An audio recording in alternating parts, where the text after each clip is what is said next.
in later history, they are referred to as Al-Muhajirin, Al-Ansar, Al-Badriyin, Al-Ridwaniyin,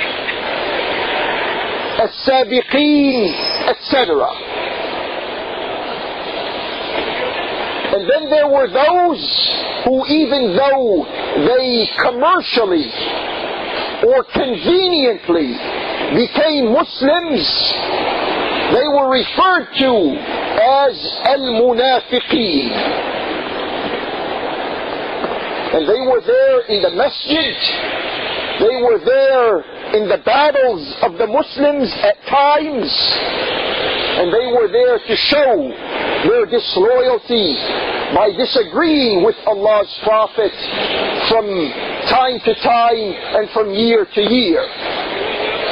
During the time of Allah's Prophet, these munafiqeen were known to the public mind. The problem began, though, after the Prophet passed away, and then now this category of people in society became ambiguous. There were at least a couple of segments of society that now enjoyed a cover of silence. No one wants to speak about them. One of them is called Al-Tulaqa, those who were amnestied when Mecca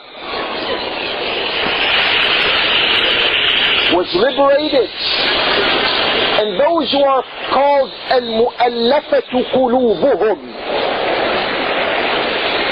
those who were given a share from the Muslim wealth to win them over, to help their human psychology and nature reconcile with Allah and His prophets. After the Prophet passed away, we had a very serious and potentially devastating development, and that is referred to as Hurub al-Ridda. We had Muslims in the Arabian Peninsula who took up arms and wanted to defeat the central Islamic authority in Al-Madinah, because they said they wanted to be the Muslims they wanted to be, and they wanted to withhold their money, their revenue, their wealth from going to the Islamic treasury. The Muslim mind has not captured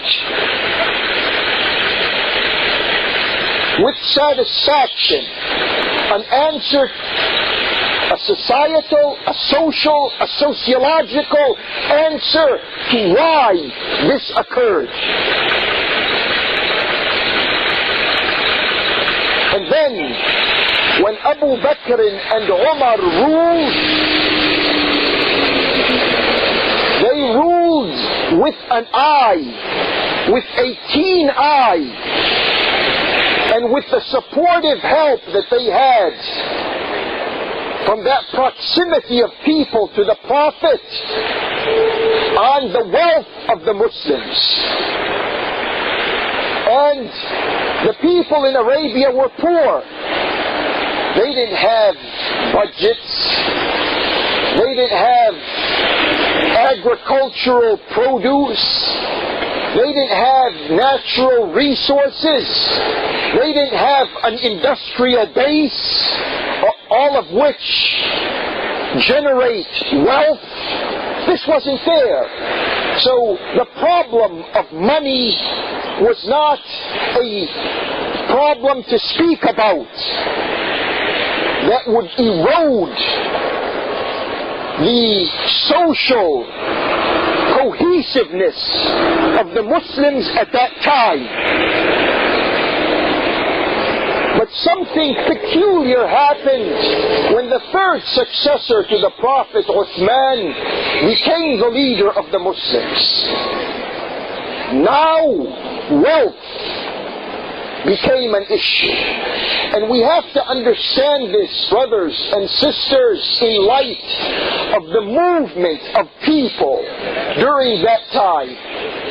The people who were living at subsistence levels in Arabia now were on the move to richer, more promising areas of the world. And then people from those areas of the world who were born into affluence now were moving into Arabia, Mecca and Medina. There was a movement of affluence and wealth to and from Arabia. The restrictions that Abu Bakr and Umar had on that first generation of Muslims, that they should not leave and go out to these distant lands, now these restrictions during the time of Uthman were lifted. Muslims could feel free now to go wherever they want to go. Who said you have to stay in Al-Medina? Who said you have to stay in Al-Hijaz? Uthman opened up with his policies this movement of people that brought with it an attitude that wasn't there during the time of Allah's Prophet. And that attitude was the attitude of affluence. To such a degree that we can understand, if we read these books of history closely, that some of these people who had left Al-Hijaz and gone to Al-Sham or Al-Iraq or Misr, Egypt, and then come back to Mecca and Al-Medina, they would think that they are more cultured than these primitive inhabitants of Al-Medina and Mecca and Al-Hijaz.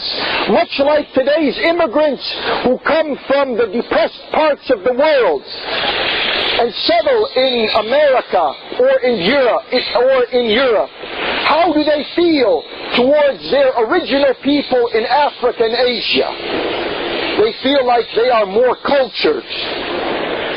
They are more refined. They are more advanced. This was the type of attitude and feelings that these people had towards Abu Bakr and Umar. And now it was towards Ali. They thought now he's old-fashioned. He wants to take us back to the basics that were in Mecca and Medina at the time of the Prophet and at the time of Abu Bakr and Umar. He can't do this. Why? Now because there is a new psychology at work. And in the phraseology of some people today, they say it's the economy, stupid. And this is what the attitude and the mentality of the people at that time was. They were concerned, nay, most of them were obsessed with the economic issue. During Uthman's time, there was an economic opening up.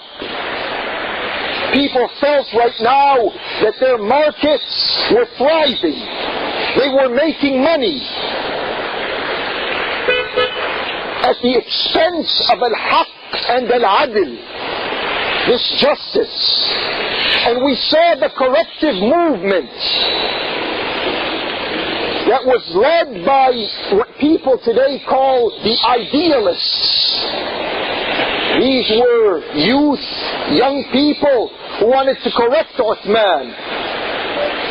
And many of these now, in this last year of Imam Ali, many of them gave up their lives.